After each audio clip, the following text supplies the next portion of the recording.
অমুক দিনী বোনকে বলতে পারে আমি আপনাকে আল্লাহর জন্য ভালোবাসি। এক ভাগ ভালোবাসা দিয়ে পৃথিবী চলছে।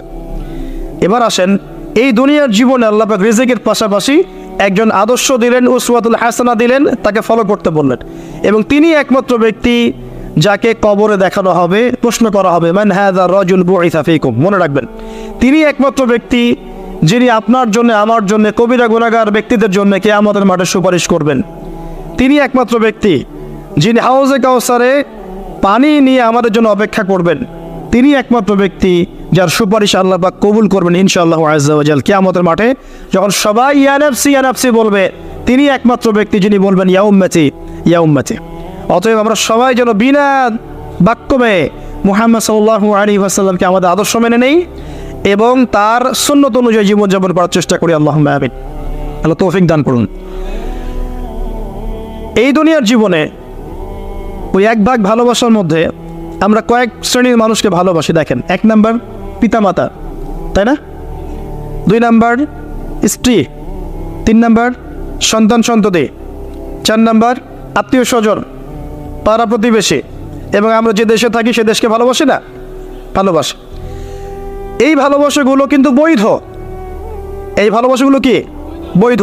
এখানে একটা বিষয় বুঝতে হবে যে ভালোবাসা আর ঘৃণা করার মানদণ্ড কে দিবে? আল্লাহ এবং তার রাসূল। এই মানদণ্ডে ভালোবাসবেন। যে ভালোবাসা বা যে আবেগ আল্লাহ এবং তার রাসূলের বিধানের অনুকূলে যায় না, সেটা কি করবেন? দুটো বিষয়, পবিত্র ভালোবাসা, আল্লাহ কর্তৃক স্বীকৃত বৈধ ভালোবাসা, এটা একটা। আর একটা এর বিপরীত শক্তি, শয়তান কর্তৃক স্বীকৃত ভালোবাসা। আমার কথাটা একটু গভীরভাবে বোঝান। একটা হচ্ছে আল্লাহর পক্ষ থেকে স্বীকৃত বৈধ ভালোবাসা, এর বিপরীতে হচ্ছে একটা প্রবৃত্তিগত পাশবিক দাসত্ব, শয়তান কর্তৃক স্বীকৃত। কথা বুঝতে পারছেন? আল্লাহ কর্তৃক স্বীকৃতের মধ্যে আমরা পিতা মাতাকে ভালোবাসব, বরং পিতা মাতাকে যে ভালোবাসবে না এবং তাদের খেদমত করে জান্নাত লাভ করতে পারবে না, এই সন্তানদেরকে নবী সাল্লাল্লাহু আলাইহি ওয়াসাল্লাম অভিশাপ দিয়েছেন। নামাজ, মায়ের সাথেই জান্নাত জড়িত আছে, পিতার সন্তুষ্টির সাথেই সন্তানের ফয়সালা জড়িত আছে। তো পিতা মাতাকে যে বৃদ্ধ অবস্থায় পেল, তাদের খেদমত করে জান্নাত লাভ করতে পারলো না, এদের জন্য ধ্বংস। নবী সাল্লাল্লাহু আলাইহি ওয়াসাল্লাম বলেছেন আমিন। আমরা এখন একটা সমস্যা দেখতে পারি, অনেক পিতা মাতা এসে অভিযোগ করে সন্তান খোঁজ খবর নেয় না, সন্তান ভালোবাসে না, সন্তান হক আদায় করে না। মনে রাখবেন, একজন পিতার একদিনের আত্মত্যাগ আর একজন মায়ের শুধু প্রসব বেদনা, এর হক সারা জীবন তাদের খেদমত করে আমরা শোধ করতে পারবো না। পিঠের চামড়া তুলে পাপোশ বানানো মা বাবার ঋণ কখনো শোধ হবে না। হবে? কোন সন্তানরা এমন করছে? যেই সন্তানদেরকে পিতা মাতারা আল্লাহকে চেনায় নেই, যেই সন্তানদেরকে পিতা মাতা রাসূলকে চেনায় নাই, কোরআনকে চেনায় নাই, হাদিসকে চেনায় নাই, এই বাচ্চারাই কিন্তু এই কাজগুলো করছে। অতএব এখানে পিতা মাতার একটা দোষ আছে। সন্তান সন্ততিকে মানুষ করতে হতো আল্লাহ এবং তার রাসূলের আদর্শে মানুষ করতে হতো। যখন আমরা এই আদর্শে মানুষ না করে পশ্চিম আদর্শে মানুষ করেছি, আপনার পিতা, আপনার সন্তান তো আপনার খোঁজ নিবে না, স্বাভাবিক। এখানে উভয় পক্ষেই সমস্যা আছে। আমরা রিকোয়েস্ট করবো পিতা মাতাদেরকে সন্তান সন্ততিকে মানুষ করেন নবী সাল্লাল্লাহু আলাইহি ওয়াসাল্লামের সুন্নাহ মোতাবেক। এবং আমাদের যে জেনারেশন আমরা আছি, যারা যুবক আছি, আমাদের উচিত হবে এটা মনে রাখা যে আমরাও একদিন পিতামাতা হব। আজকে আমরা যা করছি আমাদের পিতামাতার সাথে, কালকে আমাদের সন্তানরাও কিন্তু আমাদের সাথে এটাই করবে, মনে রাখবেন। অতএব পিতামাতার হক আদায় করুন, আল্লাহ এবং তার রাসূলের পরেই আপনার পিতামাতার হক। ওয়া ক্বাদা রাব্বুকা আল্লা তা'বুদা ইল্লা ইয়্যাহু ওয়া বিল ওয়ালিদাইনি ইহসানা ইম্মা ইয়াবলুগান্না ইনদাকা আল-কিবরা আহাদুহুমা আও কিলাহুমা ফালা তাকুল লাহুমা উফফিন ওয়া লা তানহারহুমা ওয়া কুল লাহুমা কাওলান কারীমা ওয়াহফিজ লাহুমা জানাহা আয-যুল্লি মিনার রাহমা ওয়া কুর রাব্বিরহামহুমা কামা রাব্বায়ানি সগীরা। এই দোয়াটা আমরা সবাই বেশি বেশি করব। আল্লাহ পাক তৌফিক দান করুন। এই ভালোবাসা বৈধ নয় কি? এটা বৈধ ভালোবাসা নয়? এই ভালোবাসলে আপনি নেকি পাবেন, আল্লাহ সন্তুষ্টি পাবেন ইনশাআল্লাহ। এবার আসেন সন্তানদেরকে ভালোবাসা, এটা বৈধ নয়? সন্তানদেরকে যদি এই উদ্দেশ্যে ভালোবাসি যে এই সন্তানরা বড় হয়ে আল্লাহর পথের দায়ী হবে, আলেম হবে, দ্বীনের খেদমত করবে, মানুষের কল্যাণ করবে, সুনাগরিক হবে, ভালো মানুষ হবে, এই সন্তান আমার জন্য সদকায়ে জারিয়ার মাধ্যম হবে না? হবে ইনশাল্লাহ। এই সন্তানকে মানুষ করতে গিয়ে ভালোবাসা বৈধ, এর জন্য আপনি নেকি পাবেন ইনশাআল্লাহ তাআলা। বোনকে ভালোবাসেন না? বোনের ইজ্জত সম্মানের জন্য জীবন দিতে প্রস্তুত হন না? এটা ভালোবাসা বৈধ নয় কি? বৈধ। মেয়েকে ভালোবাসেন না? মেয়ের ভালোবাসার জন্যে মেয়ে একটা কিছু চেয়েছে, আপনার সামর্থ্য না থাকলেও বেতনের টাকা জমিয়ে হলেও তাকে দেন না? এটা ভালোবাসা বৈধ নয়? নবী সাল্লাল্লাহু আলাইহি ওয়াসাল্লাম তার মেয়ে ফাতিমা রাদিয়াল্লাহু আনহাকে ভালোবাসতেন না? কলিজার টুকরা ছিলেন না? তিনি তার স্ত্রীদেরকে ভালোবাসতেন না? স্ত্রীর সাথে স্ত্রীর কোলে মাথা রেখে কোরআন তেলাওয়াত করতেন যখন স্ত্রী হায়েজ অবস্থায় আছে। স্ত্রীর সাথে দৌড় প্রতিযোগিতা করেছেন, স্ত্রীর সাথে চাঁদ দেখেছেন, যেখানে স্ত্রী কামড় দিয়েছে ওই গোষ্ঠের টুকরো সেখানে তিনি কামড় দিয়েছেন। নবী করিম সাল্লাল্লাহু আলাইহি ওয়াসাল্লাম স্ত্রীদেরকে ভালোবাসেন নাই? এটাও সুন্নাহ, এটার জন্য নেকি পাবেন। সন্তানদেরকে ভালোবাসলে নেকি পাবেন। কোরআনে এবং হাদিসে অনেক দলিল আছে, কিন্তু ওই যে নূহ আলাইহিস সালামের কথা মনে আছে? তার সন্তান যে কাফের অবস্থায় ডুবে মরল, মনে আছে? তারপরেও আল্লাহর কাছে দোয়া করছেন, আল্লাহ আমার পরিবারটাকে মাফ করে দাও। আল্লাহ পাক ধমক দিয়ে বলছেন, লাইসা মিন আহলিক, সে তোমার পরিবারের কেউ না। আম কুনতুম শুহাদা ইয হাদারা ইয়াকুবুল মাউত, ইয়াকুব আলাইহিস সালামের কথা মনে আছে? যখন তিনি মারা যাচ্ছেন, তিনি বলছেন সন্তানদেরকে ডেকে, মা তা'বুদুনা মিন বা'দি, আমার পরে কার ইবাদত করবে তোমরা? সন্তানকে ভালোবাসার নিদর্শন নয় এগুলা? লোকমান হাকিম তার সন্তানকে বোঝাচ্ছেন, ইয়া বুনাই লা তুশরিক বিল্লাহ, শিরিক করো না, শিরিক সবচেয়ে বড় জুলুম। নামাজ কায়েম করো, সৎ কাজের আদেশ করো, অসৎ কাজে নিষেধ করো। সন্তানকে ভালোবাসা নয়? ইউসুফ আলাইহিস সালামের পিতা সন্তানকে ভালোবাসতেন না? আমরা তো সূরা ইউসুফকে মনে করি ইউসুফ জুলাইখার গল্প, তাই না? এটা ইউসুফ আর জুলাইখার প্রেম কাহিনী নয়। সূরা ইউসুফ তার পিতার সাথে তার ছেলের প্রেম কাহিনী। ভালো করে সূরা ইউসুফ বোঝেন। সূরা ইউসুফ পিতার সাথে সন্তানের মহব্বতের কাহিনী। ভালো করে পড়তে শেখেন না, বুঝতে শেখেন। যখন তিনি কাঁদতে কাঁদতে অন্ধ হয়ে গেছেন ছেলের জন্যে, ইয়াকুব আলাইহিস সালাম কাঁদতে কাঁদতে ছেলের জন্য অন্ধ হয়ে গেছেন, প্রায় চোখ নষ্ট হয়ে গেছে, ইউসুফ আলাইহিস সালাম তার একটা রুমাল বা কাপড়ের টুকরা পাঠালেন হাদিয়া, মনে আছে? মনে আছে? আসছে কাপড়, আর তার বাবা যোজন যোজন দূর থেকে বলছেন যে আমি ইউসুফের গন্ধ পাচ্ছি এখান থেকে। কি ভালোবাসা না? কোরআনে অনেক। মূসা আলাইহিস সালামের মা, আল্লাহ পাক বলেন মূসা আলাইহিস সালামকে ভাসিয়ে দিতে, বাচ্চা মূসা সিন্ধুকে ভাসাতে তার হৃদয়টা ব্যাকুল হয়ে যাচ্ছে। আল্লাহ পাক তার কলবটা শান্ত করলেন, ওয়াহি করলেন, ভাসিয়ে দাও। ওই বাচ্চাকে তুলে নিল ফেরাউনের স্ত্রী, সেখানে লালিত পালিত হতে থাকলো সন্তান। মূসা আলাইহিস সালামের বোন পিছু পিছু ধাওয়া করলো, তারপরে বলল, আমি কি এমন কারো খবর দিব যে এই বাচ্চাকে দুধ পান করাবে? পরে এই বাচ্চাকে তার মায়ের কাছে আল্লাহ পাক ফিরিয়ে দিলেন, দেখছেন? এবং যখন একটা কি জানি, ওয়ারাজআনাকা ইলা উম্মিক কাই তাকাররা আইনুহা ওয়ালা তাহজান, এটা আমি মূসা তোমাকে ফিরিয়ে দিয়েছিলাম তোমার মায়ের কাছে, যাতে তোমার মা তোমাকে পেয়ে তার চক্ষু শীতল করতে পারে। কোরআন হাদিস ঘাটতে থাকেন, দেখেন বৈধ ভালোবাসার কত নিদর্শন আছে, এবং এগুলো বৈধ, এগুলোতে আপনি নেকি পাবেন। বাবার প্রতি ভালোবাসা, সন্তানের প্রতি ভালোবাসা, আপনার স্ত্রী সন্তানের প্রতি ভালোবাসা, আপনার স্ত্রীর প্রতি, আপনার প্রতিবেশীর প্রতি আত্মীয়তার হক রক্ষা করলে, আপনি দেশের খেদমত করলে, জাতিকে ভালোবাসলে আপনি নেকি পাবেন, কল্যাণে কাজ করলে নেকি পাবেন ইনশাআল্লাহ। এবার এর বিপরীতে শয়তান, শোনেন এই জায়গাটা একটু ভালো করে বোঝেন, এটা লাস্ট অংশ। এর বিপরীতে শয়তান চেয়েছে কি? যাতে করে আদম সন্তানদেরকে জাহান্নামে নিয়ে যেতে পারে। এই জন্য পবিত্র ডিভাইন বৈধ ভালোবাসার বিপরীতে সে কিছু প্রবৃত্তিগত চাওয়া দিয়েছে আপনাকে, প্রবৃত্তিগত আবেগ, কিছু অনুভূতি, কিছু পাশবিক দাসত্ব দিয়েছে। যদি আপনি এই অবৈধ পথে পা বাড়ান, তাহলে এই ভালোবাসাগুলোর বিনিময়ে কোনো নেকি তো হবেই না, বরং আপনার জাহান্নামের ফয়সালা হয়ে যাবে। নাউজুবিল্লাহ। শয়তান দুরকম, মানুষ শয়তান, জিন শয়তান। এর পাশাপাশি আছে শেষ জামানার সবচেয়ে বড় ফিতনা মাসিহুদ দাজ্জাল এবং তার অনুসারীরা। সব কিছু মিলে তারা আপনার সামনে কয়েকটা টোপ দিয়ে দিয়েছে।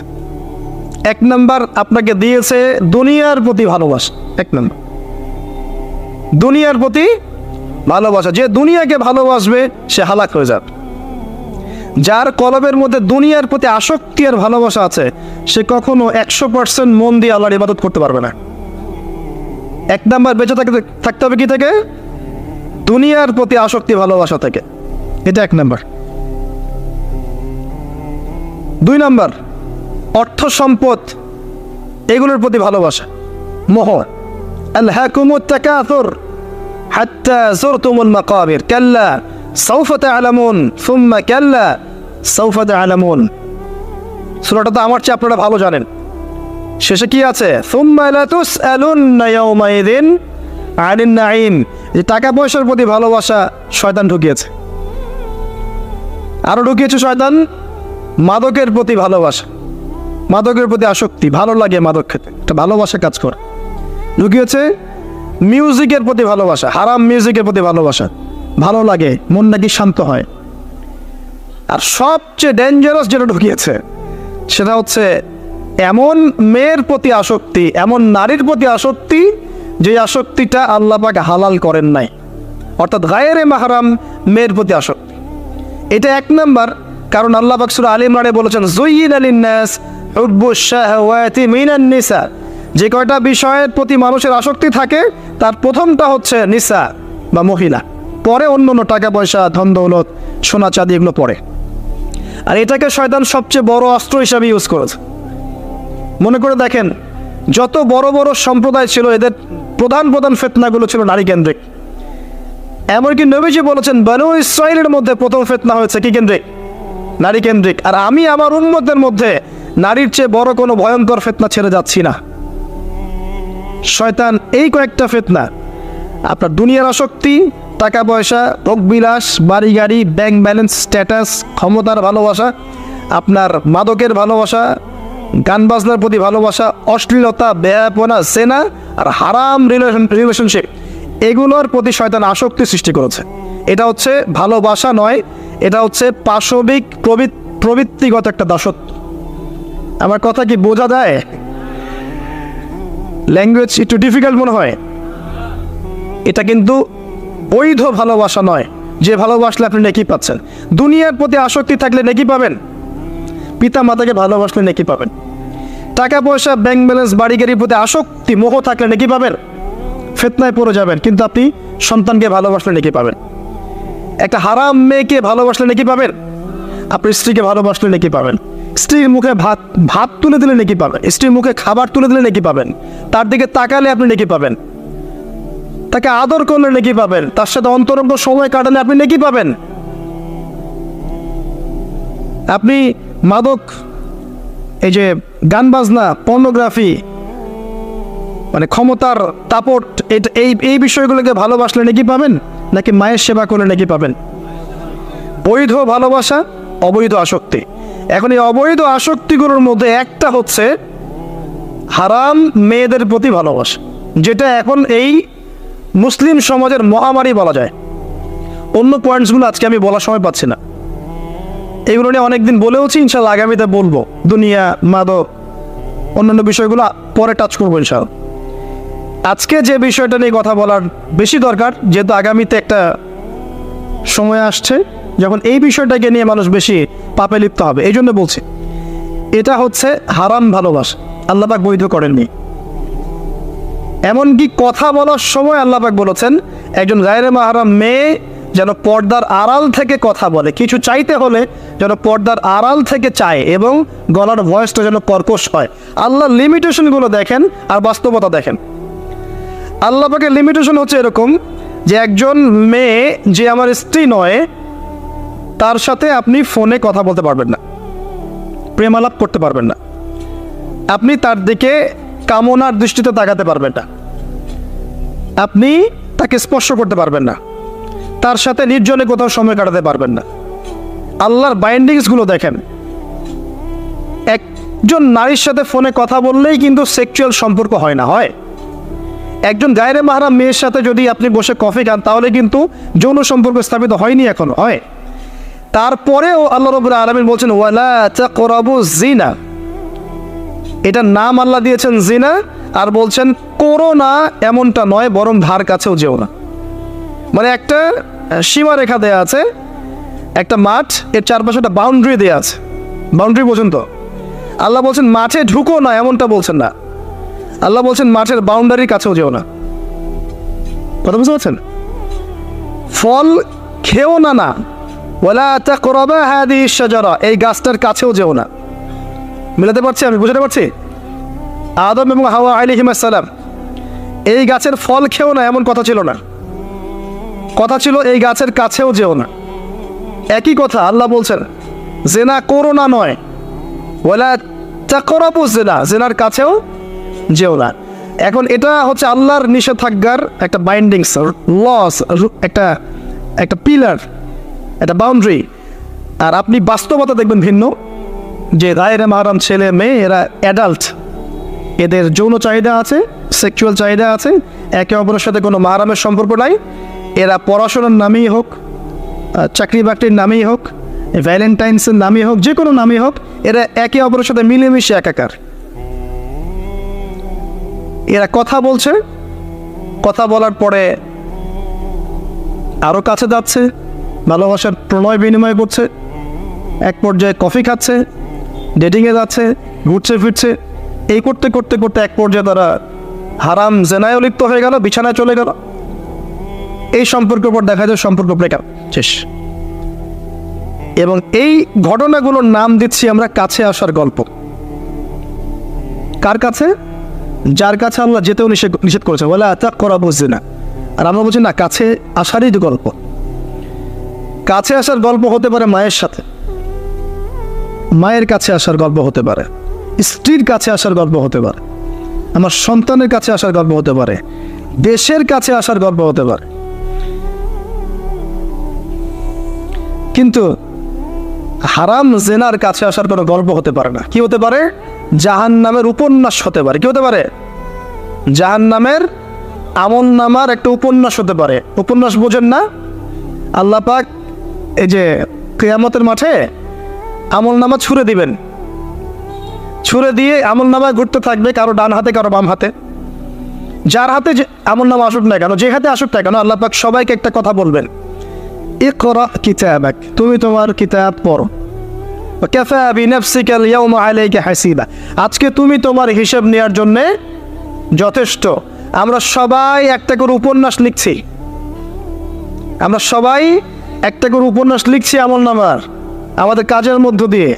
আর এর চেয়ে ভয়ঙ্কর বিষয়টা হচ্ছে এই উপন্যাসটা আপনাকে পড়তে বলা হবে সবার সামনে। আমার কথা বলে বোঝা যায় না?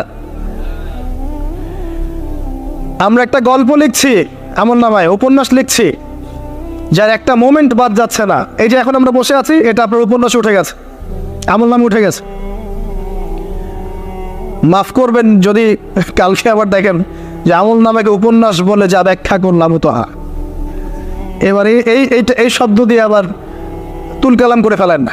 এটা বোঝানোর জন্য বলেছি, যুব সমাজ উপন্যাস বোঝে, এই জন্য বলেছি। যুবকরা উপন্যাস বোঝেন না? আপনারা বিভিন্ন উপন্যাস পড়েছেন, যারা জেনারেল লাইনে পড়েছেন অনেক উপন্যাস পড়েছেন, এই জন্য বললাম বোঝানোর জন্যে। আমলনামা কখনো উপন্যাস নয় যে আপনি আর আমি একটা উপন্যাস লিখছি, নিজের গল্প নিজেই লিখছি, নিজের কাজের মধ্য দিয়ে নিজের উপন্যাস নিজেই লিখছি। এবং এটার মধ্যে সবচেয়ে ভয়ঙ্কর কথা হচ্ছে এইটা সবার সামনে আমাকে পড়ে শোনাতে হবে। আমরা কি পারবো? এই জেনা, এই মাদক, এই পর্নোগ্রাফি, হারাম, জুয়া, ক্যাসিনো, অন্যায়, অত্যাচার, বেনামাজি, দুর্নীতি, ঘুষ, সুদ, এইগুলোর সব কথা সবার সামনে পড়ে শোনাতে আমরা কি পারবো আদৌ? আমরা কি প্রস্তুত? পড়তে কিন্তু হবেই ভাই, সবাইকে পড়তে হবে।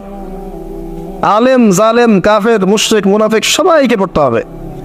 ইকরা কিতাবাক, এক বচনে এসেছে, মানে এক একজন মানুষকে আল্লাহ পাক বলছেন যে তুমি তোমার বই পড়ো, তোমার কিতাব পড়ে শোনাও।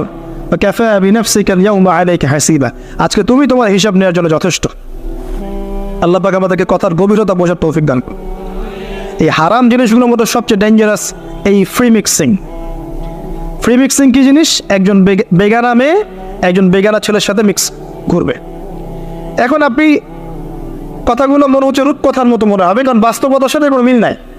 বাস্তবতা আপনি গিয়ে দেখবেন যে স্কুলে পড়ছে মাশাআল্লাহ গায়রে মাহারাম ছেলে মেয়ে, এবং নাম দিচ্ছে এরা friends, just only friends only, বন্ধু, ক্লাসমেট। কিন্তু এর বয়স মাশাআল্লাহ 16, এর বয়সও 20, বা এর বয়সও 15, এর বয়স 18। উভয়ের যৌন চাহিদা হয়েছে বালেগ এবং বালেগা। এই বয়সে আসার আরও 5-6 বছর আগে সে বালেগা হয়ে গেছে, এবং তারা কিন্তু আলাদা আলাদা সেকশনে পড়ছে না। এমন যদি হতো মেয়েদের আলাদা স্কুল, মেয়ে টিচার, মেয়েরা পড়ছে, কোনো সমস্যা নেই, টোটালি বৈধ এবং সুন্দর, ভালো সিস্টেম। ছেলেদের আলাদা স্কুল কলেজ, ছেলেরা আলাদা পড়ছে, আলাদা, কোনো সমস্যা নেই। সমস্যা কোথায়? যখন এক ছাদের নিচে আমি সবাইকে বসিয়ে দিয়েছি এবং এরা একে অপরের সাথে মিক্স, যেখানে আল্লাহ বলছেন কাছেও যেও না, এরা কথা বলছে, নোট চেঞ্জ করছে, একে অপরের সাথে গ্রুপ স্টাডি করছে, কফি খাচ্ছে, দেখা সাক্ষাৎ করছে, ডেটিং করছে, একে অপরের সাথে যৌন মিলনও করছে, একে অপরের সাথে বসে পর্ন দেখছে, যৌন মিলন করছে, সেক্সুয়াল সম্পর্ক স্থাপন করেছে, এবং মানুষ বোঝাচ্ছে এদেরকে এই সম্পর্কটা বৈধ, ভালো সম্পর্কটা পবিত্র, পরে বিয়ে করে নিলে হয়ে গেল। এই হচ্ছে তা বাস্তবতা। বাস্তবতার সাথে ওয়ালা তাকরাবু জিনা আয়াতের কোনো মিল আছে? বাস্তবতা এক জায়গায়, কোরআন এক জায়গায়, এরপরও দাবি করছে আমরা মুসলিম, স্টিল আমরা দাবি করছি আমরা মুসলিম। এবং এই ফ্রি মিক্সিংয়ের ফলে শত শত যুবক যুবতীর ইজ্জত চলে গেছে, শত না, সংখ্যাটা সহস্র লক্ষ হবে, আরও বেশি হতে পারে, আল্লাহু আ'লাম। এগুলো তো প্রকাশ্য, গোপনে যে কত কি হচ্ছে আপনি তো জানেন না। যে সন্তান, যে মেয়েটাকে আপনি ছোট মনে করছেন, অলরেডি যে সে কতগুলো ছেলেকে এভাবে ছেলে বদল করতে এই জায়গায় আসছে আপনি জানেনই না। আর যে ছেলেটাকে আপনি ছোট্ট মনে করছেন, এ যে কতগুলো গার্লফ্রেন্ড চেঞ্জ করতে এই জায়গায় আসছে আপনি জানেন না। এবং এগুলোকে সে মনে করছে পবিত্র সম্পর্ক, কোনো সমস্যা নাই। কোনো ক্ষেত্রে দেখা যায় হিন্দু মুসলিম তারাও প্রেম করছে, বন্ধু বান্ধব, এবং তার কনসেপ্টটা হচ্ছে এমন যে সমস্যা নাই, পরে বিয়ে করে নিব, এটা চলছে। এবং এদেরকে আমরা উস্কে দিব এভাবে যে 14 ফেব্রুয়ারিতে তোমরা অবাধে মেলামেশা করতে পারো, কোনো সমস্যা নেই, বরং এটা হচ্ছে তোমাদের মত প্রকাশের স্বাধীনতা। এবং আমরা এটাও বোঝাবো ওদেরকে যে যারা এগুলোর বিরুদ্ধে বলবে তারা মৌলবাদী, তারা সমাজের উন্নতি, অগ্রগতি, প্রগতি চাচ্ছে না, তারা চাচ্ছে না তোমরা এগিয়ে যাও, বরং তারা তোমাদেরকে পিছিয়ে দিতে যাচ্ছে। কোথায় এগিয়ে নিচ্ছি আমরা এদেরকে? আমি জানি কোথায় নিচ্ছেন, এক্স্যাক্টলি বলতে পারবো কোথায় নিচ্ছেন। ইলাল নার, জাহান্নামের দিকে এগিয়ে নিচ্ছেন, আর কোনো দিকে নয়। আসেন, এই মিক্সিংটা এখানে শেষ হলো না। এরপরে যখন সে কলেজ লাইফে গেল, সেখানেও দেখবেন সেম দৃশ্য, একই অবস্থা। দেখা যায় কলেজে মাঝে মাঝে আন্দোলন হয় না? আন্দোলনে দেখবেন যে ছেলে মেয়ে একসাথে, ছেলের কাঁধে, মেয়ের কোলের মধ্যে ছেলে মাথা দিয়ে স্লোগান দিচ্ছে, মনে হচ্ছে যেন স্ত্রী। সুবহানাল্লাহ। হ্যাঁ, দেখবেন বিভিন্ন আন্দোলনের সময় দেখবেন কলেজ বিশ্ববিদ্যালয়গুলোতে, আমরা তো পড়েছি, আমরা তো বলতে পারবো, আন্দোলন হচ্ছে, বান্ধবী বসে আছে, বান্ধবীর কোলে মাথা দিয়ে বন্ধু, মনে হচ্ছে যেন স্ত্রী না পাবলিক প্রপার্টি, আল্লাহ ভালো জানে। তো পাবলিক প্রপার্টি যে কেউ ভোগ করতে পারে।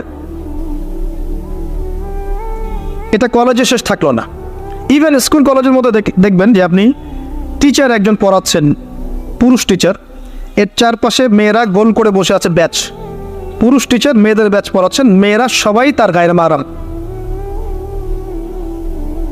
দর্শনটা এখানে এরকম না, এরা তো আমার মেয়ের মতো, জাস্ট এভাবে, তুমি তো আমার মেয়ের বয়স। কথা বুঝতে পারছেন? তুমি তো আমার মামনির মতো, আর ওই মেয়েকে বোঝানো হচ্ছে টিচার তোমার বাবার মতো।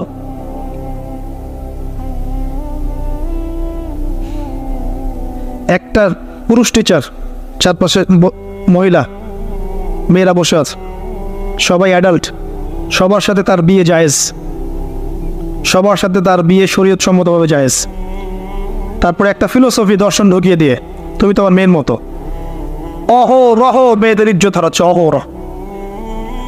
আপনারা সেকুলার পত্রিকাগুলো এবং মিডিয়াগুলো ঘাঁটতে থাকেন, দেখেন কি পরিমাণে ছাত্রীদেরকে টিজিংটা বেড়েছে, কি পরিমাণে বেড়েছে। এমন অনেক ছাত্রী আছে, আমি বিভিন্ন রাষ্ট্রের নিউজ দেখি যে টিচাররা, একটা স্কুলের টিচাররা মিলে প্রাইমারি স্কুল থেকে শুরু করে হাই স্কুল পর্যন্ত অসংখ্য ছাত্রীকে রেপ করেছে, ভিডিও ধারণ করেছে, এখানে মহিলা টিচাররা ইনভলভ ছিলেন, এমন নিউজ এসেছে। এবং অ্যাসিড দিয়ে মুখ ঝলসে দেওয়ার ভয় দেখিয়ে কাজ করা হয়েছে দীর্ঘদিন ধরে। ভয়ে মেয়েরা কিছু বলতে পারে নাই।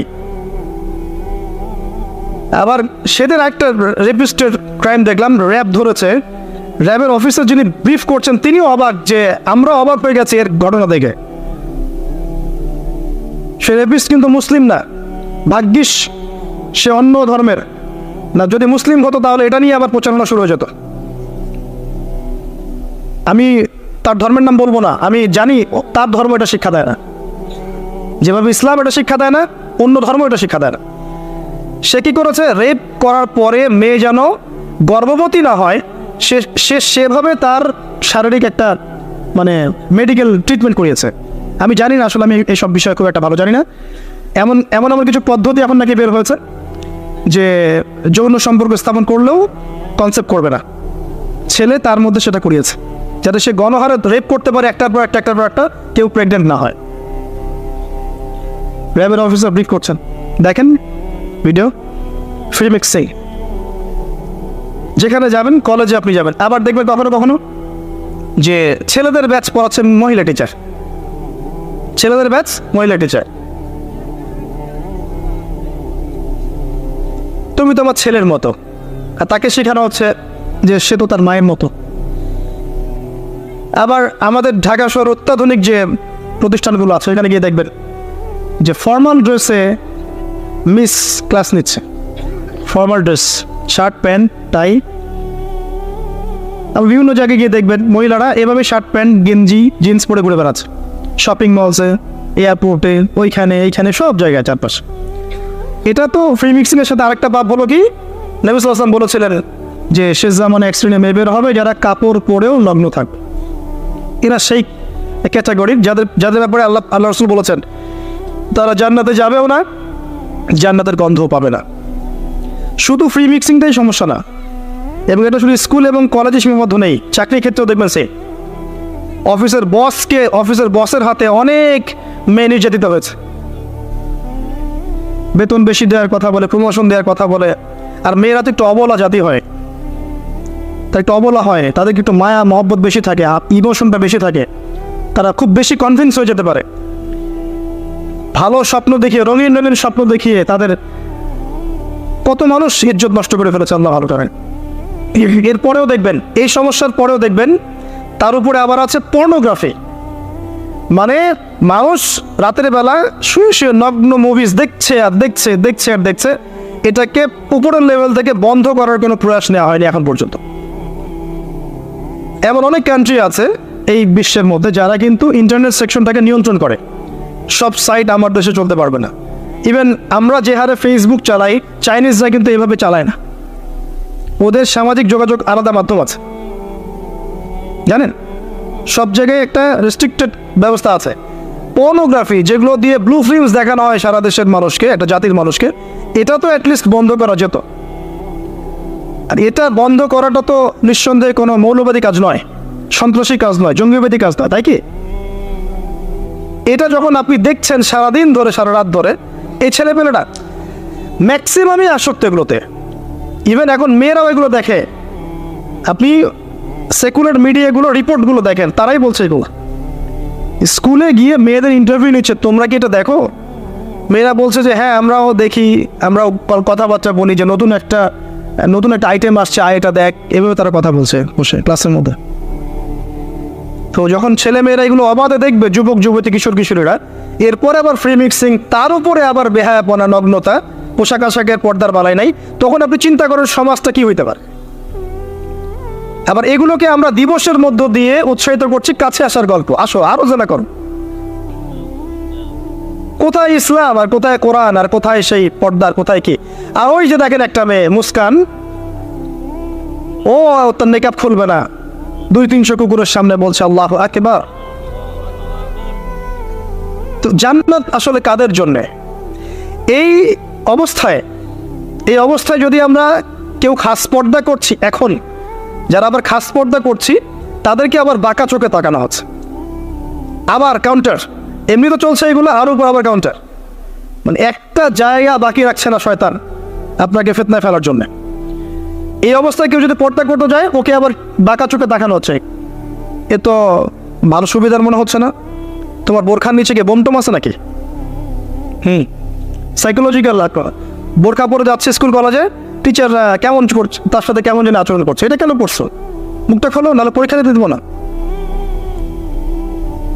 এগুলো চলছে।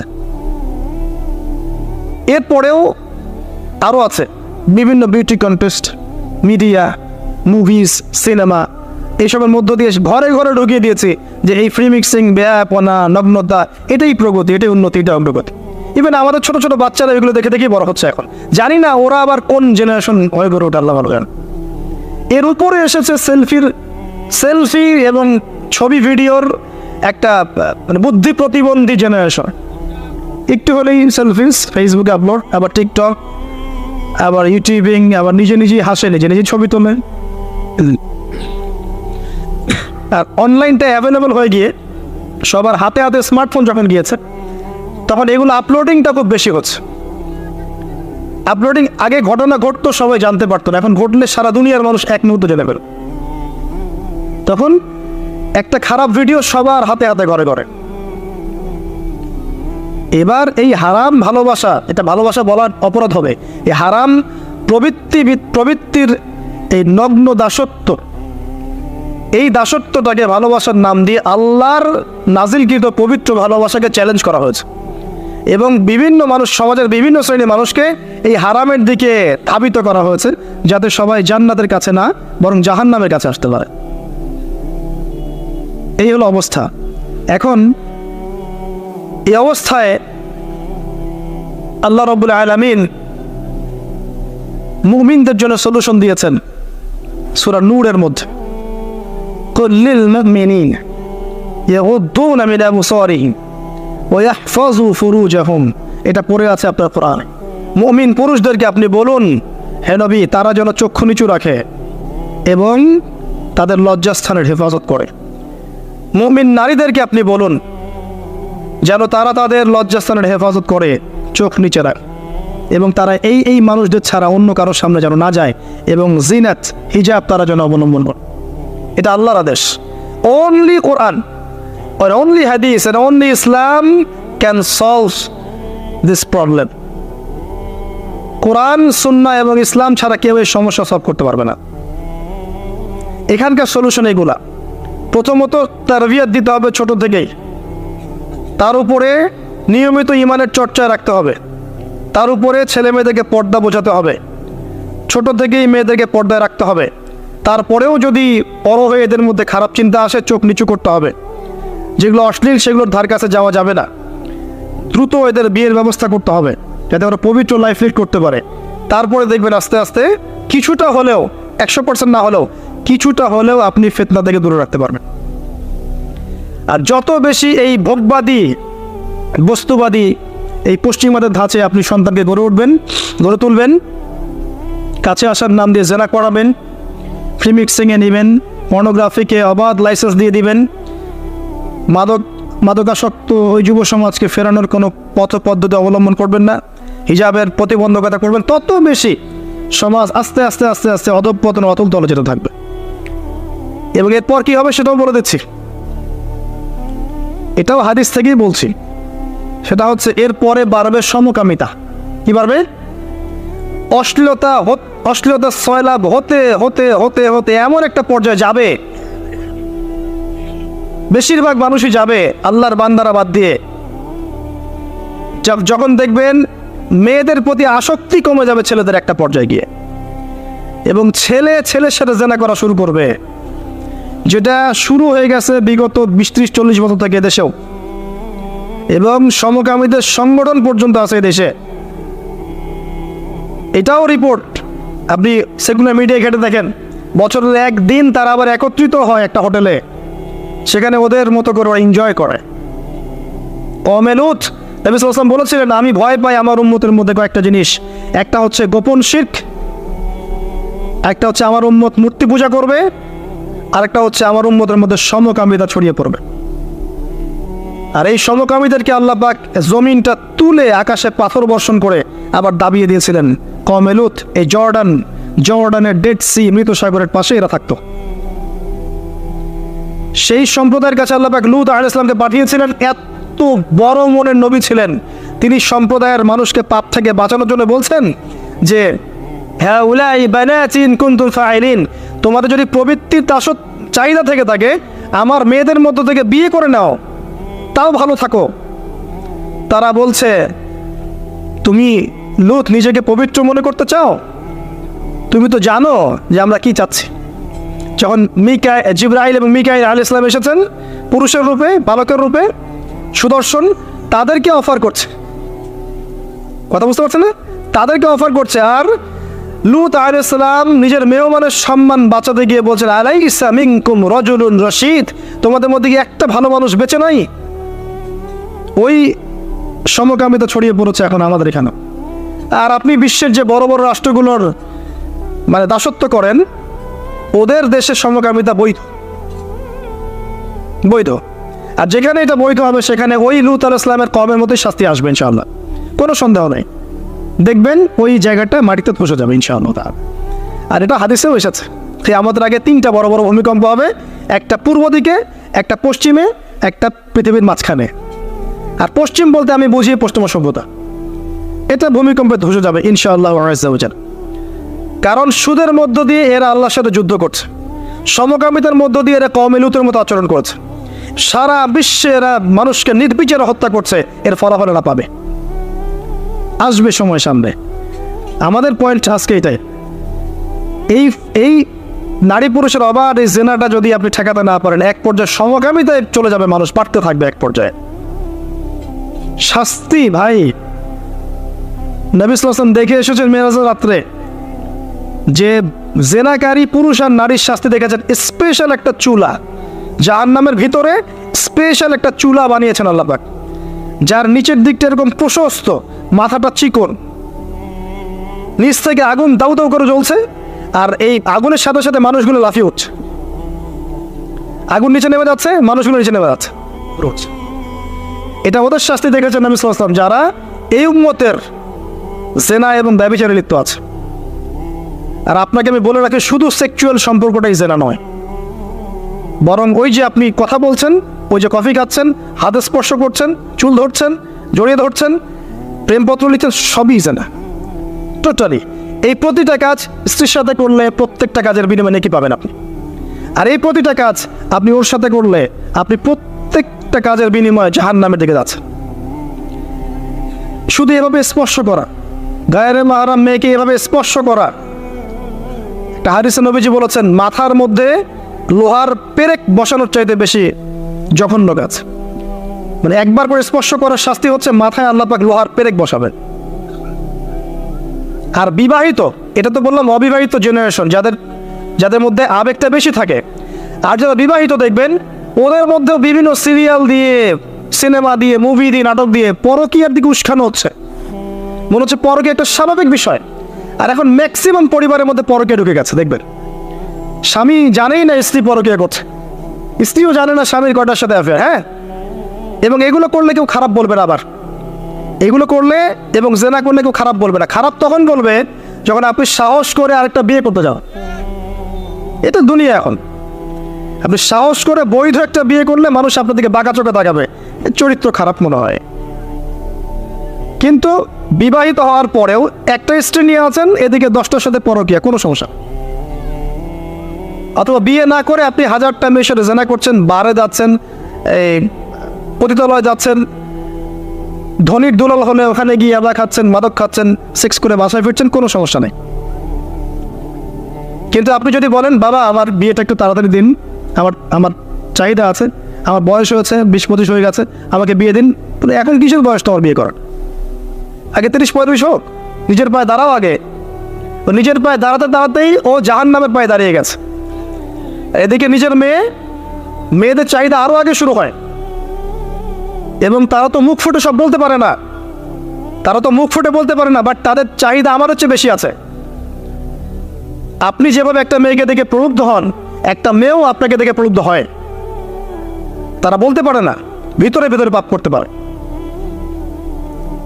আর ওদের ব্রেনটাকে ওয়াশ করে দিয়ে বিভিন্ন সিরিয়াল দিয়ে, বিউটি কন্টেস্ট দিয়ে, নাটক দিয়ে, মুভিজ দিয়ে, পর্নোগ্রাফি দিয়ে, ছেলেদের সংস্পর্শ দিয়ে আমরা ওদেরকেও জেনা টেনে টেনে আসতে চাই নাই, টেনে হিস্ট্রে যেন কাছে নিয়ে আসছে। আসবি না মানে আয়, এটাই উন্নতি, এটাই অগ্রগতি, এটাই প্রগতি, আয় আসবি না কেন? এভাবে সমাজের কাঠামোটা নষ্ট হয়ে গেছে, পরিবারগুলো ভেঙে যাচ্ছে। আর এরপরে দেখবেন ডিভোর্স, ওই যে বাচ্চা কাচ্চা যেগুলো আছে, এগুলো মা ছাড়া বাপ ছাড়া মানুষ হবে। আর যখন একটা পরিবারের সন্তানরা আদর, ভালোবাসা, মহব্বতের পরিবেশ পাবে না, এরা বড় হয়ে জঙ্গি হবে, এরা বড় হয়ে সন্ত্রাসী হবে, ওরা বিক্ষিপ্ত মাথার হয়ে উঠবে, মানসিকভাবে একদম টোটালি ফেড আপ। এই হচ্ছে অবস্থা। পরে সমকামিতা বাড়বে, সমকামিতা দিন দিন বাড়ছে। বিশ্বাস করেন, এটা এমন একটা আযাব, আল্লাহ পাক এমন সব রোগ ব্যাধি দিবেন। হাদিস এসেছে, যখন একটা কম অশ্লীলতায় লিপ্ত হয়, হারাম সম্পর্কে লিপ্ত হয়, জেনায় বেশি বেশি লিপ্ত হয়, সমকামিতায় লিপ্ত হয়, ওখানে এমন সব রোগের উদ্ভব হবে যেগুলো আগে ছিল না। আপনি শুধু মাস্ক পরিয়ে কোভিড নিয়ন্ত্রণ করতে পারবেন না, অশ্লীলতা কমাতে হবে সমাজ থেকে, তারপরে আপনি ভালো বেটার ফলাফল পাবেন ইনশাআল্লাহ তাআলা, স্থায়ী ফলাফল পাবেন ইনশাআল্লাহ। শুধু বাহ্যিক সবকিছু না, অভ্যন্তরীণ আধ্যাত্মিক অনেক কিছু আছে, এগুলো দেখতে হবে। আল্লাহ নূর দিয়ে আল্লাহ পাক বোঝার তৌফিক দান করুন। সমকামিতার পরে কি হবে সেটাও শুনে রাখেন, এটাও হাদিস থেকে বলছে। এটা বলতে আমার রুচি কুলাচ্ছে না, কিন্তু এটাও হবে যে এই উম্মতের মানুষরা এত খারাপ পর্যায়ে পৌঁছাবে যে পশু পাখির সাথে, পশু প্রাণীর সাথেও তারা জেনা করবে। এবং এর আগে একটা ধাপ আমি ভুলে গেছে। সমকামিতার আগে একটা ধাপ আছে, যখন মেয়েদেরকে এভাবে উন্মুক্ত করে দিবেন, মেয়েদের প্রতি আকর্ষণ কমার পরে বাচ্চাদের প্রতি আকর্ষণ আসবে। বাচ্চাদের প্রতি, এটা এমন একটা যুগে বাস করছে আমরা যে যারা মেয়ের বাবা আমাদের ভয় লাগে কার কোলে বাচ্চাকে তুলে দিচ্ছে। এত বিশাল পরিমাণে বাচ্চাদেরকে এখন ধর্ষণ করা হয়, আপনি কল্পনা করতে পারবেন না। স্কুলে, ইভেন অনেক ক্ষেত্রে মাদ্রাসাতে হয়েছে, অনেক ক্ষেত্রে মাদ্রাসায় ঘটনা ঘটেছে, বাচ্চাদেরকে ধর্ষণ করা হয়েছে। যে বাচ্চা বোঝেই না দুনিয়া কি জিনিস, ভালোবাসা কি জিনিস, যৌনতা কি, কিছু বোঝেই না, এরকম বাচ্চাকে পর্যন্ত ধর্ষণ করা হয়েছে। ডে বাই ডে বাচ্চাদের অ্যাবিউজিংটা বাড়ছে। খেয়াল করে দেখেন, পড়াশোনা করেন, খোঁজখবর নেন, দেখেন বাচ্চাদের প্রতি সেক্সুয়াল অ্যাবিউশন এবং যৌন নির্যাতন বেড়েছে, প্রচুর বেড়েছে, এবং দিন দিন এটা বাড়বে। যত বেশি আপনি এগুলো উন্মুক্ত করবেন, ফ্রি মিক্সিং করবেন, পর্নোগ্রাফি উন্মুক্ত করবেন, এইসব কাছে আসার গল্প, এইসব দিবস পালন করবেন, তত বেশি এগুলো হবে ইনশাআল্লাহ। এবং লিসেন টু মি, আপনি মনে করছেন আপনি সেফ, আপনি একা খুব ভালো মানুষ, কোশ্চেন কেন নয়। এই ফিতনা আপনার ঘরের দরজায় না আসলে আমার নাম বদলে ফেলবো ইনশাআল্লাহ। এই ফিতনা আপনার ঘরের দরজায়ও যাবে, আমার ঘরের দরজায় আসবে। যদি আপনি আমি সচেতন না হই, আমাদের ঘরেও এটা আসবে। একটা পরিবার বাকি থাকবে না, বাকি নাইও একটা পরিবারও, এগুলো আমাদের ঘর দুয়ার পর্যন্ত আসবে। একজন যুবক সাইকোলজিক্যালি মানুষকে আঘাত করা যায়। একজন যুবক এসে বলেছিল, ইয়া রাসূলুল্লাহ, আমার ইসলামের সব কিছুই ভালো লাগে, কিন্তু আমি জেনা করতে চাই, এটা আমার ভালো লাগে, আমাকে অনুমতি দেন। নবী করিম সাল্লাল্লাহু আলাইহি ওয়াসাল্লাম বলেছিলেন সাইকোলজিক্যাল আঘাত। দেখেন, তিনি বলেছিলেন, তোমার মায়ের সাথে কেউ এরকম করলে তোমার কেমন লাগবে? তুমি কি পছন্দ করবে? তোমার বোনের সাথে কেউ যদি রেপ করে তুমি কি পছন্দ করবে? তোমার সন্তানকে, তোমার খালাকে, তোমার মামিকে একটা একটা করে বলতে আছেন, তুমি কি পছন্দ করবে? এই আঘাত সেই যুবকের হৃদয়টা ক্ষতবিক্ষত করে ফেলল। তিনি বললেন, না ইয়া রাসূলুল্লাহ, আমি তো কখন পছন্দ করবো।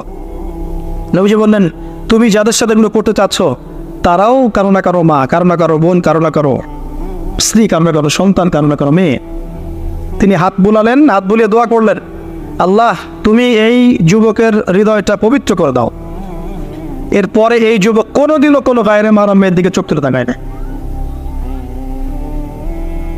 এখন সার কথা হচ্ছে, অ্যাজ এ মুসলিম, যেহেতু এটা খ্রিস্টানদের উৎসব, উইকিপিডিয়ায় ঘেটে দেখেন, এটা খ্রিস্টানদের ধর্মের সাথে সম্পৃক্ত একটা উৎস। তারা কি করবে, বুদ্ধিস্টরা কি করবে, অন্য ধর্মের মানুষরা কি করবে, সেটা আমাদের দেখার দরকার। কিন্তু অ্যাজ এ মুসলিম ফ্যামিলি আমরা যেন আমাদের সন্ততিদেরকে এই দিনে বাসা থেকে বের হতেও না দেই, এবং এই দিন উপলক্ষে যত পণ্যের ছাড় আসবে কোনো পণ্য কিনবেন না, টোটালি ইকোনমিক্যালি বয়কট করে দিবেন। কারণ এর পিছনে শুধু জেনা উস্কিয়ে দেওয়াই উদ্দেশ্য ছিল না, উদ্দেশ্য ব্যবসাও ছিল, এর পিছনে ব্যবসা ও বিজনেস উদ্দেশ্য ছিল। আর এদের চরিত্র আল্লাহ পাক উন্মুক্ত করেছেন সূরা নূরের মধ্যে।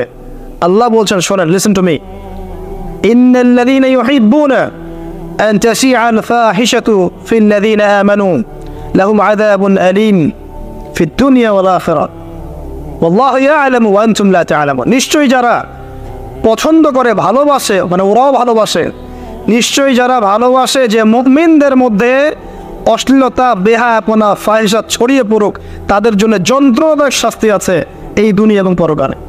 আর এরা কারা? ওয়াল্লাহু আ'লামু ওয়া আনতুম লা তা'লামুন। আল্লাহ ভালো জানেন, তোমরা সেটা জানো না। আল্লাহ বলছেন, ইয়া আইয়ুহাল্লাযীনা আমানু, হে মুমিনগণ, লা তাত্তাবিউ খুতুওয়াতিশ শাইতান, এই শয়তানদের ইত্তেবা করো না, এই জিরা মানুষ শয়তানদের ইত্তেবা করো না। কারণ যে ব্যক্তি তার ইত্তেবা করবে, ওয়ামান ইয়াত্তাবিউ খুতুওয়াতিশ শাইতান ফাইন্নাহু ইয়া'মুরু বিল ফাহশাই ওয়াল মুনকার, যে ব্যক্তি শয়তানের ইত্তেবা করবে, শয়তান তাকে ফাহেশা কাজ এবং মুনকার কাজের দিকে নিয়ে যাবে, ধাবিত করবে। আল্লাহ পাক আরো বলেছেন যে ওয়ালাউলা ফাদলুল্লাহি আলাইকুম, যদি তোমাদের উপরে আল্লাহর রহমত, অনুগ্রহ, ফাদল না থাকতো, ওয়া রাহমাতুহু, তার রহমত না থাকতো, মা যাকা মিনকুম মিন আহাদিন আবাদা, তোমাদের মধ্যে কেউ কোশ্চিনকালেও পবিত্র হতে পারতো না। এটা আল্লাহ অনেক দয়া যে আল্লাহ পাক আমাদের প্রতি দয়া করেছেন, রহম করেছেন, তওবা করে পবিত্র হওয়ার পথ করে দিয়েছেন। আল্লাহ পাক শেষে এদের পরিণতিও বলেছেন যে আল খাবিসাতু লিল খাবিসিন ওয়াল খাবিসুনা লিল খাবিসাত, এই খাবিস ছেলেরা, খাবিস পুরুষরা খাবিস নারীদের জন্য, খাবিস নারীরা খাবিস পুরুষের জন্য লজ্জাস্থানের হেফাজত করে। নারী পুরুষ উভয়ের জন্য লজ্জাস্থানের হেফাজতের কথা বলা হয়েছে। আর নারীদের ক্ষেত্রে তাদের পুরো দেহই লজ্জাস্থান, আর পুরুষের সতর আপনারা জানেন। এখানে বৈধ সম্পর্কের বাইরে যত অবৈধ সম্পর্ক আছে সব কিছু থেকে দূরে থাকতে বলা হয়েছে।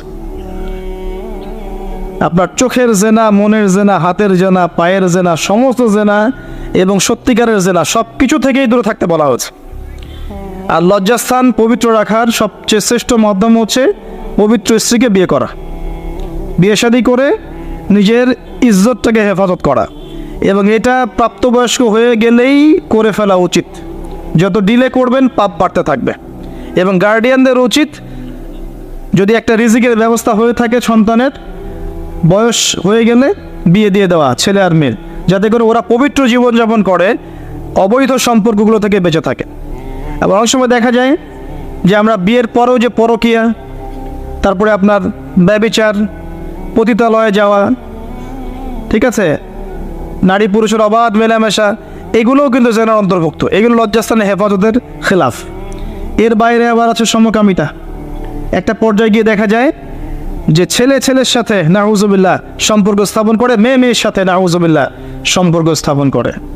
এরা হচ্ছে কওমে লুত আলাইহিস ইসলামের কওম। এদের শাস্তি আল্লাহ পাক দিয়েছেন এভাবে, এবং আগামীতেও দিবেন ইনশাল্লাহ। সেটা হলো আল্লাহ পাক এদেরকে আসমানে উঠিয়েছিলেন, উঠিয়ে পাথর বর্ষণ করে আবার মাটিতে দাবিয়ে দিয়েছেন। এটা কওমে লুতের শাস্তি ছিল। এই উম্মতের মধ্যে যদি কেউ এই কাজটা করে, তার জন্য শরীয়তের শাস্তি হচ্ছে মৃত্যুদণ্ড। শরীয়তের শাস্তি হচ্ছে মৃত্যুদণ্ড। কেউ যদি এই কাজ করে থাকে, তাহলে শরীয়ত সম্মতভাবে তার মৃত্যুদণ্ড ঠেকানোর কোনো রাস্তা নাই। আমি বুঝাতে পারছি না। এখানে শরীয়তের আইন নাই। এখনকার বিশ্বে সব জায়গায় শরীয়তের আইন নাই। তো শরীয়তের আইন হচ্ছে তাকে মৃত্যুদণ্ড দিতে হবে। সে যে এখন বেঁচে আছে, এটা আল্লাহ পাকের দয়ায় বেঁচে আছে। সে যদি তওবা করে, একজন ব্যক্তি যদি বিবাহিত হয় এবং জেনা করে, নাউজুবিল্লাহ, অথবা একজন ব্যক্তি যদি সমকামিতায় লিপ্ত হয়, নাউজুবিল্লাহ, অথবা একজন ব্যক্তি যদি কোনো পশু পাখির বা প্রাণীর সাথে মানে সেক্সুয়াল সম্পর্কে লিপ্ত হয়, নাউজুবিল্লাহ, এই কাজগুলো করার পর তার পৃথিবীতে বেঁচে থাকার অধিকার সে হারিয়ে ফেলে। সে যদি তওবা করে আল্লাহ হয়তো তার তওবা কবুল করতে পারেন, কিন্তু বেঁচে থাকার অধিকার হারিয়ে গেছে। আমি মানে বুঝাতে পারছি না। একজন মহিলা সাহাবী ভুলবশত এই কাজ করে ফেলেছেন। কথা বুঝতে পারছেন? নবীর কাছে এসেছেন, কোন কাজ করেছেন? বিবাহিত হওয়ার পরেও ব্যভিচার করেছেন। সমকামিতা নয়, কিন্তু বিবাহিত হওয়ার পরেও ব্যভিচার করেছেন। আর সমকামিতা এর চেয়ে তো ডেঞ্জারাস। তো এই মহিলাকে নবী সাল্লাল্লাহু আলাইহি ওয়াসাল্লাম বলছেন, বাসায় যাও, তওবা করো। সেই মহিলা বারবার জোর করছে, ইয়া রাসূলুল্লাহ, আমাকে পবিত্র করেন, আমাকে পবিত্র করেন। নবী সাল্লাল্লাহু আলাইহি ওয়াসাল্লাম যখন জানতে পারলেন যে এই মহিলা সুস্থ, পাগল নয় এবং সে এরকম ব্যভিচার করেছে, তিনি তাকে বললেন যে তোমার গর্ভে সন্তান এসেছে, এই সন্তান জন্মগ্রহণ করবে, তারপরে আমার কাছে এসো, বিচার করে দেব। সে মহিলা ফিরে গেল। সে মহিলা ফিরে গিয়ে এই যে বাচ্চা, তার কি বাবার পরিচয় আছে? বাচ্চা লালন বড় করলেন, এরপর বাচ্চা খালাস করলেন, জন্মদান করলেন। জন্মদান করার পরে কোলের বাচ্চাকে নবীর কাছে এসেছেন সাল্লাল্লাহু আলাইহি ওয়াসাল্লাম, এসে বলেছেন, ইয়া রাসূলুল্লাহ, বাচ্চা এই যে জন্ম হয়ে গেছে, আমাকে পবিত্র করেন। নবীজি বললেন সাল্লাল্লাহু আলাইহি ওয়াসাল্লাম, ফিরে যাও, এই বাচ্চা যখন দুধ ছাড়বে তখন আসবে। 2 বছরের মধ্যে এই বাচ্চা দুধ ছেড়ে দিল, শক্ত খাবার খেতে শিখল। এবার সেই মহিলা আবার এসেছে, এসে বলছে, ইয়া রাসূলুল্লাহ সাল্লাল্লাহু আলাইহি ওয়াসাল্লাম, আমাকে পবিত্র করেন। পবিত্র হওয়ার কি বাসনা, কারণ তারা পরকাল চিনেছেন, দুনিয়াতে আমাকে শাস্তি দেন, রজম করে দেন। নবী করিম সাল্লাল্লাহু আলাইহি ওয়াসাল্লাম দেখলেন বাচ্চার হাতে রুটি আছে, বাচ্চা শক্ত খাবার খেতে পারে। একজন মুসলমানকে বললেন যে তুমি এই বাচ্চার দায়িত্ব নাও। এবার অন্য সাহাবীদেরকে নবীজি বললেন, এই মহিলাকে নিয়ে যাও, দূরে নিয়ে যাও, নিয়ে গিয়ে তাকে এই যে কোমর পর্যন্ত মাটিতে পুঁতে ফেলো এবং চারপাশ থেকে তোমরা সবাই রজম করে হত্যা করো। খালিদ বিন ওয়ালিদ রাদিয়াল্লাহু আনহু, বিখ্যাত বীর সাহাবী, তিনিও পাথর একটা ছুঁড়েছিলেন। তার পাথর ছোড়ার পরে মহিলার গায়ে লেগে রক্ত বের হয়ে, ফিনকি দিয়ে রক্ত বের হয়ে তার কাপড় এসে পড়েছে। আর খালিদ বিন ওয়ালিদ রাদিয়াল্লাহু আনহু বলছেন, একটা বাজে কথা বলেছিলেন, মুখ দিয়ে একটা বাজে মন্তব্য করে ফেলেছিলেন যে ছি ছি ছি ছি, তোমার রক্ত আমার গায়ে লাগলো। কথা বুঝতে পারছেন না? ছি, তোমার রক্ত আমার গায়ে লাগলো। এই কথা শুনে নবী সাল্লাল্লাহু আলাইহি ওয়াসাল্লাম বলেছেন, হে খালিদ, গুনাহ করার পর এই মহিলা যত তওবা করেছে, এই সমস্ত তওবাগুলোকে যদি একত্রিত করে আল্লাহ পাক মদিনাবাসীর মধ্যে বন্টন করে দেন, তারপরেও এই মহিলার সমান হবে না। এই মহিলা এখন জান্নাতে আছে। আমি আপনাকে বুঝাতে পারি নাই যে তার তওবা আল্লাহ কবুল করেছেন, তার তওবাকে প্রশংসিত করেছেন, কিন্তু তার রজম কিন্তু কার্যকর করা হয়েছে। বিবাহিত হওয়ার পরেও যারা এরকম ব্যভিচারের সম্পর্কে আছেন, বেঁচে থাকার অধিকার হারিয়ে ফেলেছেন। আর যারা সমকামিতায় আছে, এরা তো আরও আগে হারিয়ে ফেলেছে। এদেরকে জনসমক্ষে মৃত্যুদণ্ড দেওয়ার কাজ ইসলামের শরীয়ত মোতাবেক।